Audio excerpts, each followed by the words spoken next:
Assalamualaikum warahmatullahi wabarakatuh. Bismillah, alhamdulillahi rabbil alamin. Wassalatu wassalamu ala ashrafil anbiya'i wal mursalin Sayyidina wa maulana Muhammadin wa ala alihi wa sahbihi ajma'in, amma ba'du. قال الله تعالى في القرآن الكريم ربي اشرح لي صدري ويسر لي أمري واحلل عقدة من لساني يفقهوا قولي. Sadaqallahul azim. Yang sama-sama kita hormati Ketua DKM Masjid Raudhatul Jannah Bapak Kuswanto beserta pengurus DKM, para sesepuh lingkungan, Bapak Ketua RT, para Ketua RT, serta para jamaah, Bapak-bapak, Ibu-ibu yang dimuliakan oleh Allah Subhanahu wa Ta'ala. Alhamdulillah, pagi yang cerah, alhamdulillah Allah sampaikan kita di bulan Ramadan yang barakah, yang penuh dengan rahmat dan maghfirahnya Allah Subhanahu wa Ta'ala. Mudah-mudahan ini merupakan Ramadan yang barakah, yang manfaat, sehingga kita saat kita keluar dari Ramadan nanti Allah bersihkan diri kita, Allah ampuni segala dosa-dosa kita. Amin ya rabbal alamin. Salawat dan salam tetap tercurah limpahkan kepada junjungan alam Kanjeng Nabi besar Muhammad sallallahu alaihi wasallam, kepada para keluarga beliau, para sahabat tabi'in, atba'at tabi'in, dan mudah-mudahan termasuk kita selaku umat beliau yang terus berupaya untuk mengikuti, meneladani, menggali serta mengamalkan sunnah-sunnah Rasulullah sallallahu alaihi wasallam. Semoga di akhirat kelak kita mendapatkan syafaatul uzma dari beliau. Amin ya rabbal alamin. Bapak-bapak, ibu-ibu yang dimuliakan Allah Subhanahu wa Ta'ala, sebelum kita mulai, marilah kita baca suratul Fatihah untuk pengarang kitab ini, Bidayatul Mujtahid, yakni Ibnu Rushd dan guru-guru kita. Mudah-mudahan Allah berikan kemudahan untuk memahami ilmu Allah Subhanahu wa Ta'ala, dan mudah-mudahan Allah jadikan ilmu yang ada pada diri kita ilmu yang barakah, manfaat fid dunya wal akhirah. Al-Fatihah. Husnul musannif hadzal kitab Syekh wa jami'i asatidatina wa asatidatina khususnya Abu Ya'ucid Sunnilah Kiai Haji Muhammad Dewan Anwar, Kiai Haji Arwani Qudus, Muntaha Mustafa Haji, Kiai Haji Bishr Al-Hafi, Kiai Haji Maimun Zubair.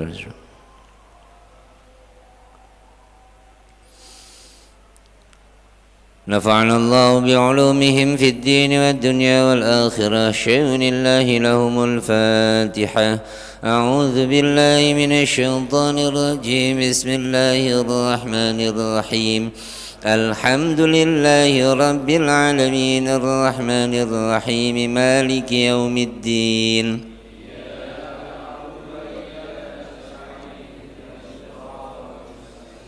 صراط الذين أنعمت عليهم غير المغضوب عليهم ولا الضالين.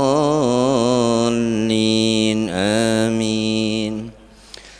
بسم الله الرحمن الرحيم. في معرفة التروك التي هي شروط في صحة الصلاة.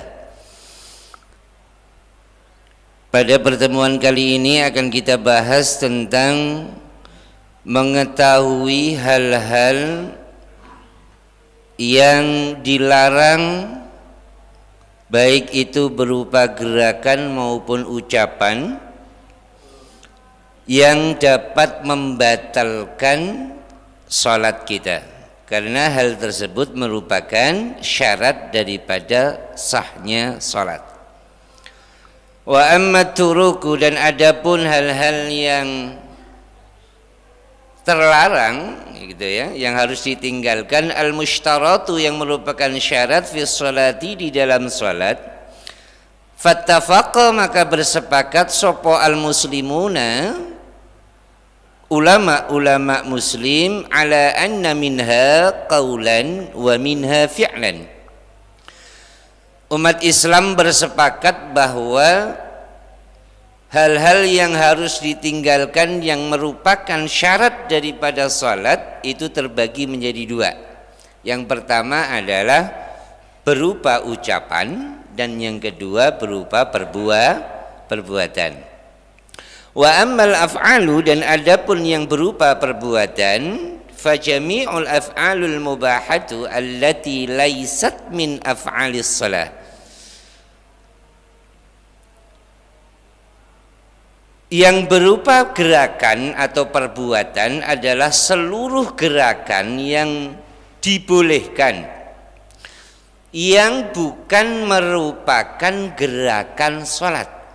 Jadi gerakan yang bisa membatalkan sholat adalah satu gerakan yang sebenarnya boleh, akan tetapi gerakan tersebut bukan merupakan gerakan sholat. Termasuk pembicaraan pun juga demikian, yaitu ucapan-ucapan yang bukan merupakan ucapan-ucapan yang dibutuhkan atau yang diperlukan min aqawilis salati, dari ucapan-ucapan salat itu sendiri. Terkecuali kalau di sini ditulis oleh pengarang kitab, kecuali membunuh kalajengking wal hayyati, atau ular, fis salati, di dalam salat. Jadi kalau membunuh kalajengking atau kelabang yang bisa membahayakan, atau membunuh ular, itu gerakan tersebut tidak membatalkan sholat. Ucapan pun juga demikian. Ucapan-ucapan nanti kita jelaskan, termasuk bagaimana hukumnya dehem. Biasanya suka dehem atau batuk yang kemudian mohon maaf ada riak, kalau bahasa Jawanya dahak ya, ada dahak yang sudah keluar dari tenggorokan, dari huruf H, kemudian ditelan lagi. Atau misalnya dehem ada bocah gitu ya, ada bocah anaknya sudah gede pengen ngambil sesuatu, kemudian kita dehem. Tujuannya dehem itu supaya dia kagak jadi ngambil, seolah-olah dia pengen menyampaikan berupa kata-kata, tong jangan ambil, itu punya gua, cuman dalam bentuk dehem gitu. Atau gerakan-gerakan cara nggaruk seperti apa? Karena biasanya orang gatelan itu agak lumayan, atau biasanya orang sholat itu suka goyang-goyang. Mohon maaf saya praktekkan, saya sering melihat orang sholat itu begini.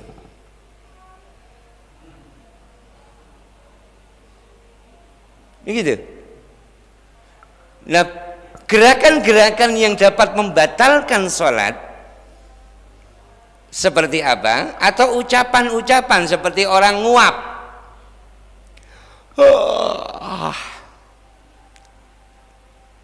gitu.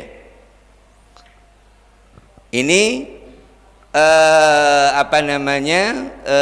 SOP di dalam sholat secara normal. Tapi bagi yang nggak normal itu ada.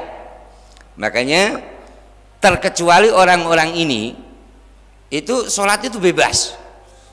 Makanya kadang saya juga ngiri sama orang yang kagak ngerti, sama orang bodoh itu saya ngiri. Enak banget kalau ibadah itu, kalau wudhu epek selesai gitu. Enak pokoknya jadi orang bodoh itu enak. Kadang saya sampai ngiri itu, waduh alangkah enaknya jadi orang bodoh. Orang nggak paham itu enak. Justru orang yang paham, yang sengsara, yang mikiri itu yang paham itu. Ya Allah, kalau ngelihat, dengar, kita nggak ngasih tahu itu sebuah kewajiban, sebuah kesalahan. Lawong salah kok timben berno, salah kok diantepin. Tapi kalau nggak dibenerin kok yo salah terus. Nah kan jadi serba salah jadinya. Nanti kalau ngomong salah, kagak ngomong salah, nah, kan jadi serba salah. Makanya yang paling enak itu, yang nggak kena beban itu adalah orang yang nggak ngerti. Orang yang nggak paham itu bebas. Misalnya sholat di sininya bolong, dia mau bagaimana juga bebas, gitu. Atau misalnya ada orang yang baru masuk Islam, baru kenal sholat, Allahu Akbar. Sholat apaan ini? Misalnya, loh, di zaman dulu itu ada. Jadi sahabat itu dulu kalau sholat di zaman Nabi ngobrol. Jadi ada masa-masanya sholat di zaman Nabi ngobrol itu ada. Sampai kemudian Allah turunkan wa qumu lillahi qanitin. Asbabun nuzul daripada ayat itu karena ada sahabat ketika makmum bersama Nabi ngobrol biasa, bercakap-cakap begitu, ngobrol, ngomong-ngomong, tanya jawab begitu. Bola semalam bagaimana? Kalah berapa? 3-0 misalnya. Sampai kemudian turun ayat wa qumu lillahi qanitin. Salatlah kalian dengan anteng, dengan khusyuk, dengan baik. Sampai Nabi kemudian sahabat kunna natakallamu bis salati. Kami itu dulunya natakallamu berbincang-bincang, bercakap-cakap fis salati di dalam salat hatta nazalat sehingga turun ayat wa qumu lillahi qanitin. Hadis ini diriwayatkan oleh muttafaqun alaih rawahul Bukhari. Biasanya kan nanya tuh hadisnya sahih apa enggak? Ini hadisnya Bukhari. Fa amarna bisukuti wa nahina anil kalam. Maka setelah itu, setelah sholat selesai, fa amarna bisukut, kami para sahabat diperintahkan oleh Rasulullah untuk diam, wa nahina, dan melarang kami para sahabat anil kalam, untuk tidak berbincang-bincang. Bapak-bapak, ibu-ibu yang dimuliakan oleh Allah Subhanahu wa taala, kita bahas satu. Jadi ada beberapa hal yang membatalkan sholat. Ada dua poin. Yang pertama adalah sumbernya adalah gerakan. Ini yang membatalkan sholat. Nah, yang kedua adalah ucapan. Ini yang dapat membatalkan sholat.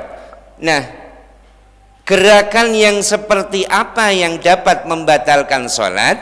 Ini ada dua bagian. Ya, ada 3 bagian. Anggota badan kecil dengan anggota badan besar. Anggota badan kecil itu anggota badan, misalnya hidung, kemudian mata, kemudian jari. Ini anggota badan kecil. Nah, kalau 3 anggota badan yang kecil ini bergerak meskipun berulang-ulang, nggak jadi masalah. Saya kasih contoh gerakan hidung, misalnya.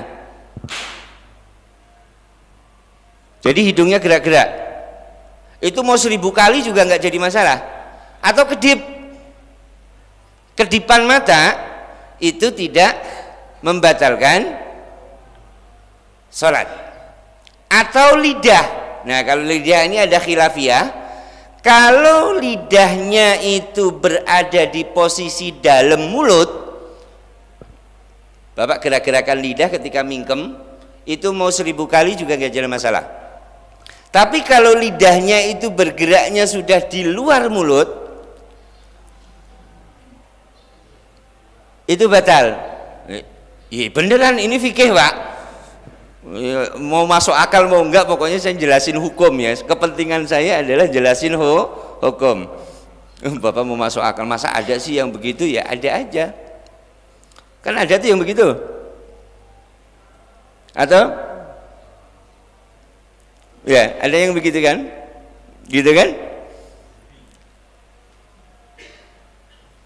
Ya, jadi gerakan yang kecil termasuk jari ini termasuk gerakan kecil.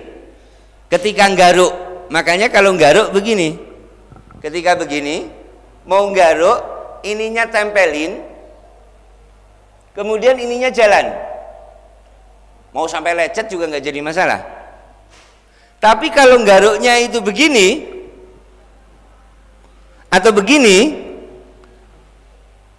itu gerakan 3 kali gerakan, jadi bisa membatalkan sholat. Untuk yang besar itu 3 kali. Tambah syarat lagi, berurutan.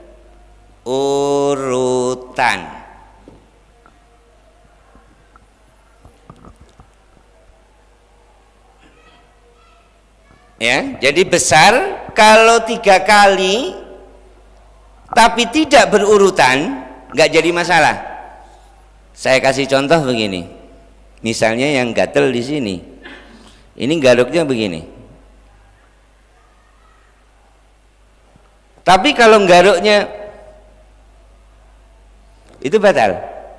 Beda lagi kalau garuknya begini, 1 diem dulu, 2 diem dulu, ini diem dulu.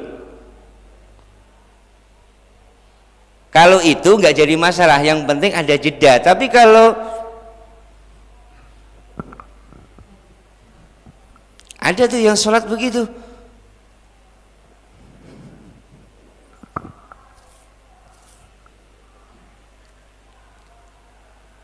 kalau sudah begini, ini sudah 2 kali gerakan, termasuk ngelangkah. Kalau mau maju sebenarnya nggak salah, cuman teknisnya saja yang kurang tepat. 1, 2, 3, ini sudah nggak tepat. Kalau mau begini, 1 diam dulu, maju lagi, diam lagi, atau mundur juga sama. Jadi harus ada jedaknya dulu. Jadi kalau gerakannya kecil, mau berulang-ulang nggak jadi masalah. Misalnya Allahu Akbar,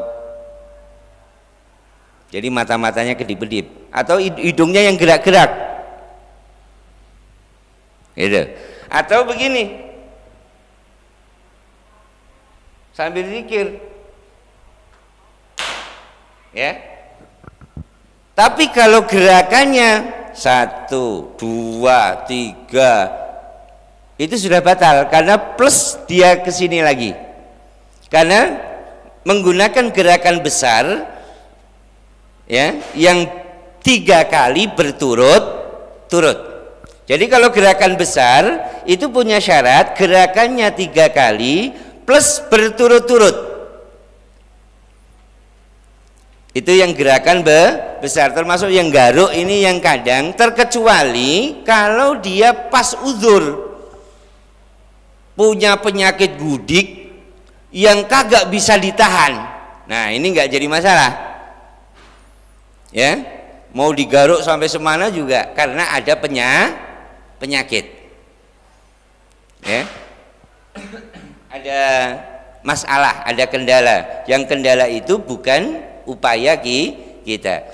Nah kemudian kalau anggota kecil mau beberapa kali pun tidak masalah, asal garuknya ini, kalau mau garuk ini begini, ini yang ditempelin, kemudian ininya tuh jalan. Jadi yang jalan ini utik gitu, utek-uteknya pakai ini. Kalau Pak RT ini beda lagi kalau utek-utek pakai ini. Ngeres baik pikirannya Pak RT. Wah repot Pak RT di nama.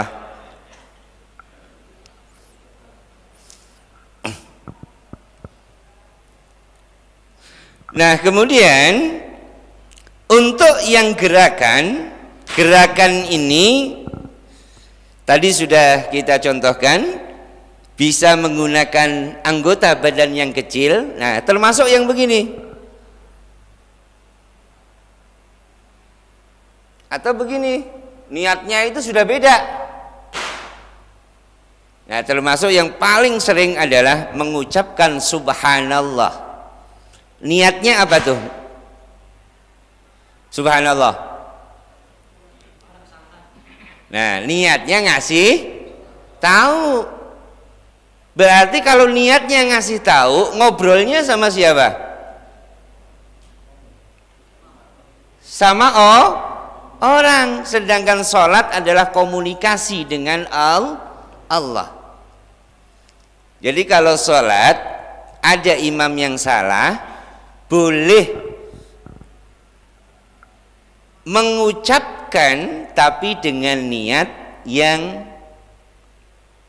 plus, dikasih tambahan, ngasih tahu dan zikir atau zikir saja. Tapi kalau niatnya murni untuk ngasih tahu, batal sholatnya. Misalnya imam lupa tahiyat awal, setelah ruku Allah, posisi sudah begini, boleh nggak imam balik lagi? Boleh nggak? Pertanyaan saya, boleh tidak imam duduk lagi? Tidak boleh.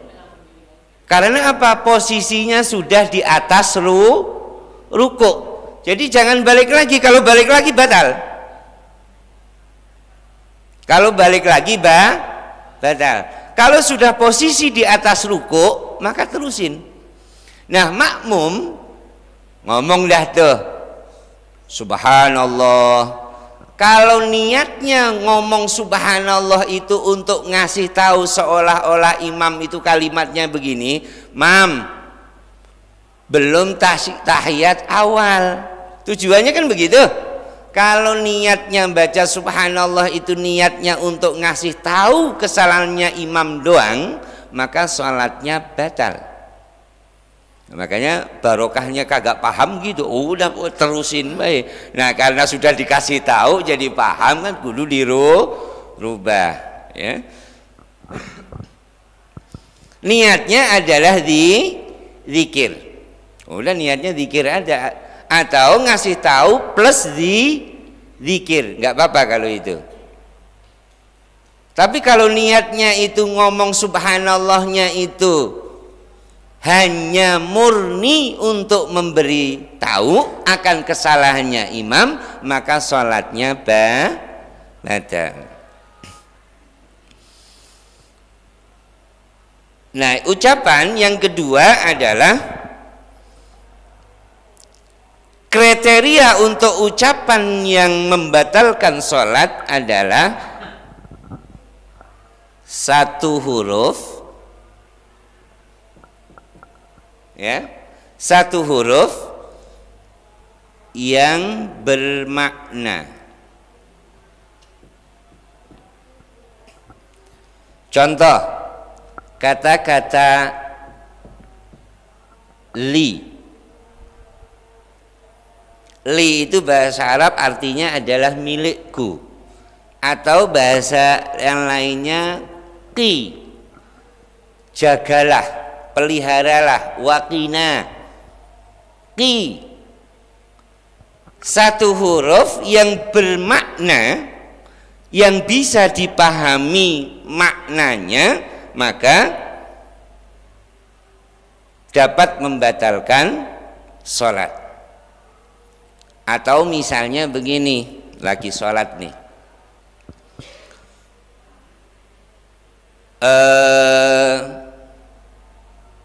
setelah baca Fatihah waladhdallin amin, ada yang ketok-ketok assalamualaikum, kemudian baca ayat fadkhuli fi ibadi wadkhuli jannati. Baca ayat begitu itu tujuannya ngasih tahu tamu yang ketok-ketok itu tadi, udah lu masuk baik, bahasanya begitu. Cuman pakai bahasa Quran, fadkhuli fi ibadi wadkhuli jannati.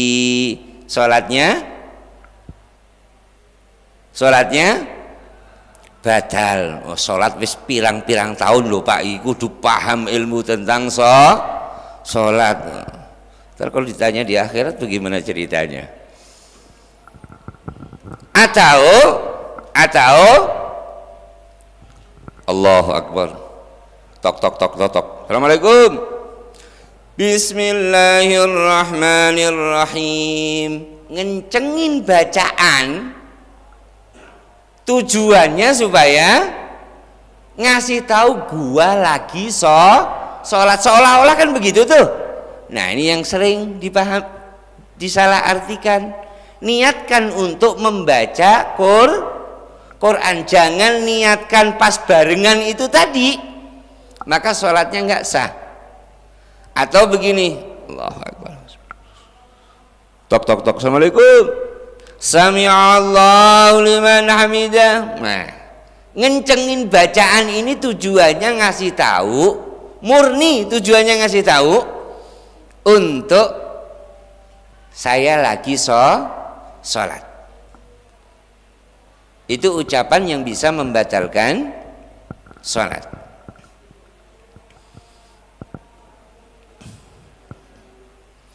Atau menggantungkan sholat dengan yang lain. Misalnya begini, dalam sholat Allahu Akbar. Nanti gimana ya kalau HP saya bunyi, karena ada janjian bisnis, kalau HP saya bunyi sholat saya batalkan. Maka saat itu juga sholatnya sudah batal. Atau ibu-ibu sholat dulu nih, cuacanya lagi mendung, gluduk, pas takbir Allahu Akbar, kalau hujan sholat saya batalin untuk ngangkatin jemuran, maka saat itu juga sholatnya batal. Ya. Atau yang bisa membatalkan sholat yang lain adalah taradud. Taradud itu kebingungan antara membatalkan, nerusin atau batalin. Misalnya imamnya kurang beres. Nah ini saya pesan betul kepada DKM, jangan asal ngambil ustadz. Mentang-mentang ceramahnya benar, dipanggil di sini suruh imam. Saya berapa kali saya negur ustadz. Tanya ketua DKM, berapa kali saya negur ustadz? Yang terakhir baru-baru. Jangan dianggap bahwa yang luar itu mesti hebat, belum tentu. Ya, ini tolong, betul-betul minta tolong. Kalau mau ngambil ustadz, cari apa ya istilahnya, apanya? Kurikulum vitae-nya, bahasanya begitu ya, track recordnya kasih, cari tahu dulu. Ini bahaya nih. Dan bahkan kemarin ketika Jumat kemarin, beberapa waktu yang lalu Jumat, sampai saya ngadep secara langsung, saya tegur. Betul ya Pak Susanto ya, gitu. Ini bahaya loh. Terus terang ini sebuah hal yang sangat-sangat Masya Allah. Kalau nggak paham, nggak ada yang paham, no problem. Nah kebetulan saya ada di situ, pan kudu ngasih tahu pan. Kalau nggak ngasih tahu saya salah, kan begitu. Ridho akan sebuah kesalahan, gitu. Taradud itu sebuah kebimbangan, sebuah keraguan. Saya terusin apa kagak ya? Bismillahirrahmanirrahim. Kebetulan Pak Kuswanto nih yang jadi makmum. Kok haknya dibaca ya? Ini sholat gue batalin apa gue terusin ya? Maka pada saat itu sholatnya Pak Kuswanto batal. Mantepkan, udah pokoknya. Misalnya dengar sesuatu yang kurang beres, misalnya begitu ya.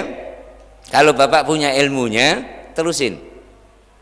Ya Allah, salah-salah juga masih nyembah Engkau ya Allah. Ini juga ngikutin sunnahnya Rasulmu, katanya makmum suruh ngikutin imam, udah gitu beres. Kuncinya begitu untuk nyelamatin, jangan sampai keraguan di dalam ini sholat saya batalin apa saya terusin ya. Duh bingung nih. Ntar saya batalin bagaimana, saya terusin bagaimana. Nah, gitu.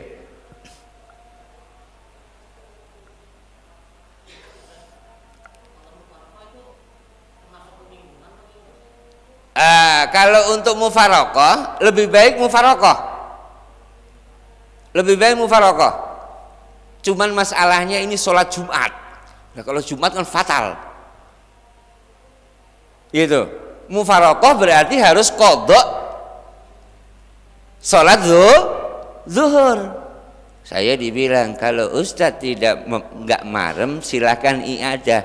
Dalam batin saya sebelum lu suruh gua udah iadah. Ini kan masya Allah ini. Ya,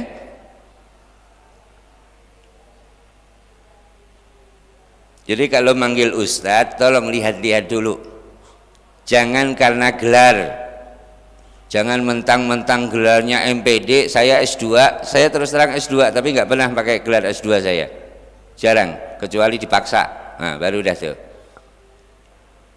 Mentang-mentang gelarnya LC kemudian pinter, belum tentu. Termasuk salah satu diantaranya adalah lulusan LPIA, LIPIA, Lembaga Bahasa Indonesia Arab yang ada di Indonesia. Itu adalah Syiah dulunya di sana. Cuman lulusannya pernah Ramadan yang lalu tak mulai salah ngisi kajian Quran di sini. Nggak tahu siapa yang bawa. Ini orang main bawa Ustadz lulusan LIPIA Jakarta cabang Mesir, dikira keren, belum tahu LIPIA itu siapa. Ini hati-hati ya Bapak ya, terutama pengurus masjid nih, saya minta tolong banget, jangan korbankan ibadah jamaah hanya gara-gara ingin ngetop, ingin mencari ustadz dari luar. Belum tentu ustadz yang dari luar lebih bagus daripada ustadz yang di dalam. Gitu. Khutbah Jumat itu ada berapa orang? Atau ngisi taklim mingguan itu ada berapa orang? 4 ya kalau malam Ahad ya. Ditambah dengan minggu pagi 6. 2 kan 6. Andai kata Idul Adha, Idul Fitri 6 itu diberdayakan, kebagian lagi sudah 3 tahun kemudian. Ngapa harus cari dari luar? Yang belum tentu tuh, saya yakin belum tentu. Dulu ada yang dari Devsos, saya tegur ketika habis salaman. Masih ingat Agus? Bagaimana hukumnya takbir ketika sholat Idul Fitri kurang? Gak pada ngeh kan? Meskipun saya mungkin tergolong orang yang cerewet amat tuh Ustadz tuh. Mungkin dibenci tapi nggak jadi masalah. Demi hukum silakan benci saya, nggak ada masalah. Gitu ya. Kemudian nggak ada uzur atau niatnya main-main meskipun ringan, tapi kalau niatnya dolanan, niatnya main-main bisa batal sholatnya. Mainin ini misalnya,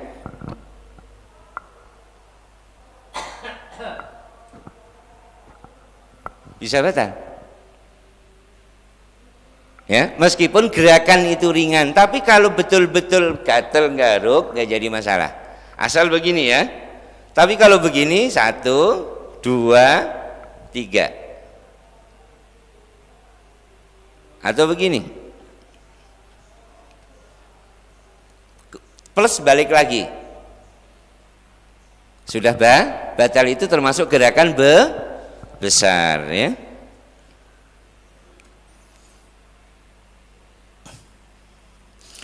Bagaimana kalau misalnya menjawab bersin haji?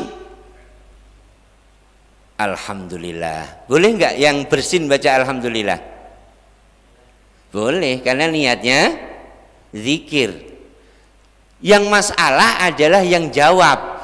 Kalau jawab kan biasanya kalau normal yarhamukallah. Kan begitu? Nah, bagaimana jawabnya yarhamukallah dengan menggunakan dhamir mukhatab ka? Ka itu kamu. Kamunya siapa? Manusia. Boleh enggak? Batal atau tidak sholatnya kalau menggunakan dhamir ka? Batal. Harusnya menggunakan dhamir hu. Yarhamuhullah. Semoga Allah merahmatinya. Dhamir mukhatab itu hanya ada satu tempat. Di satu tempat. Assalamu alaika. K-nya itu kepada siapa? Assalamu alaika ayyuhan nabiyyu wa rahmatullahi wa barakatuh. K-nya kepada siapa? Kepada baginda Nabi ya.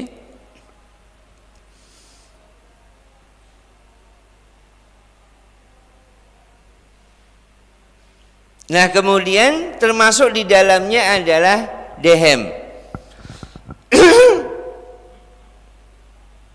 Tujuannya ngeluarin dahak. Nah, pada saat dahak sudah melampaui posisi huruf H ditelan lagi, batal atau tidak? Batal. Berarti sholatnya batal.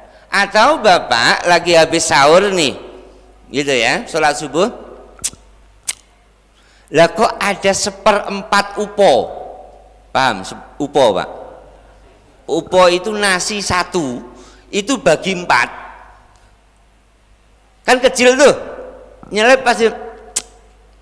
Lah kok pas keluar ketelen, termasuk makan atau tidak? Termasuk makan apa tidak? Makan. Jadi pengertian makan itu jangan sampai kemudian ditafsiri ada tamu dikasih sesendok. Cung, leh, itu ada ketua DKM tuh kasih makan. Ketua DKM diambilin piring sama nasi sesendok. Pikiran anaknya karena satu saja bagian dari nasi, kalau sholat sudah kategori makan, dikasih makan begitu, kira-kira bagaimana? Jadi pengertian makan ini kalau dalam pengertian sholat tidak sama dengan makan dalam pengertian kita sehari-hari, gitu ya. Atau dehem yang punya makna tertentu. Dehem punya makna tertentu. Ingin mencegah seperti yang tadi sudah kita bahas, itu termasuk hal-hal yang dapat membatalkan sholat dalam bentuk ucapan. Nah, bagaimana kalau ngobrolnya, Pak? Nabi kan dulu pernah tuh. Nabi itu pernah sholat zuhur, qila, asar itu cuma 2 rakaat. Nabi sudah pergi. Kemudian ditanya oleh sahabat, dikejar oleh sahabat, ngobrol dengan sahabat, ya Rasul, tadi itu sholat aturan baru atau sholat qashar? Engkau lupa atau qashar? Kata Nabi, enggak, aku enggak lupa dan aku enggak qashar. Tapi engkau tadi sholat 2 rakaat. Nabi balik lagi. Setelah Nabi balik lagi, nanya kepada sahabat Abu Bakar, wahai Abu Bakar, betulkah yang dikatakan Dzul Yadain?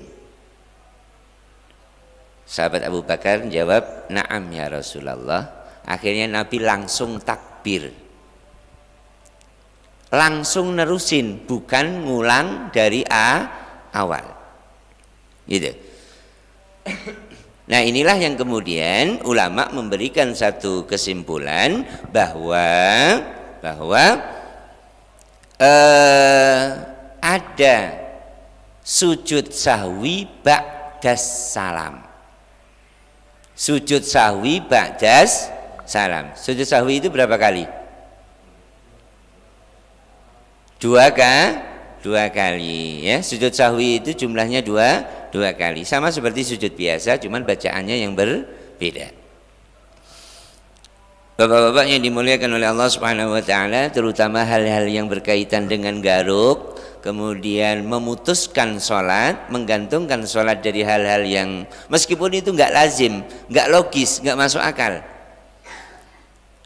Andai kata orang di depan saya itu terbang, saya mau batalin misalnya, maka saat itu juga sholatnya jadi batal, gitu ya. Mohon maaf Pak Gus, bisa minta tolong dibuka surat Al-Mu'minun ayat 71. Ya, kalau kebenaran itu menurut hawa nafsunya, kalau sebuah kebenaran itu ukurannya, tolak ukurnya adalah pola pikirnya, maka akan rusak dunia. Kurang lebihnya mohon maaf. Assalamualaikum warahmatullahi wabarakatuh.